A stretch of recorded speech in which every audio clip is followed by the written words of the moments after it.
Teriakan histeris sopir truk tronton usai tabrak sejumlah kendaraan, sempat mau kabur. Sopir truk tronton yang menabrak sejumlah kendaraan di Simpang Slipi, Jakarta Barat, Selasa, 26 November 2024, pagi sempat berteriak histeris sesaat setelah tabrakan terjadi. Ngomong, "Astagfirullah, astagfirullah," tapi dia udah dipegang polisi, kata seorang saksi bernama Ali saat ditemui di lokasi, Selasa. Ali menyebut, sopir yang belum diketahui identitasnya itu sempat berusaha kabur.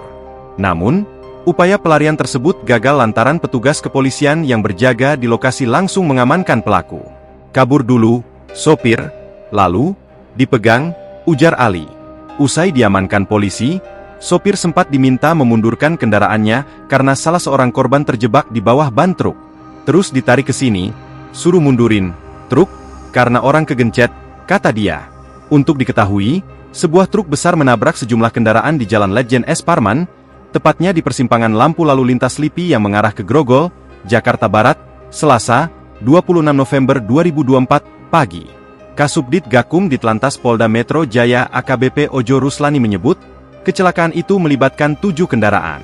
Kendaraan yang terlibat 1 truk wingbox Mitsubishi Fuso, 5 sepeda motor, dan 1 roda 4, tegas Ojo saat dikonfirmasi, Selasa. Akibat kecelakaan ini, 1 orang dinyatakan meninggal dunia. Download Tribun X sekarang, menghadirkan lokal menjadi Indonesia.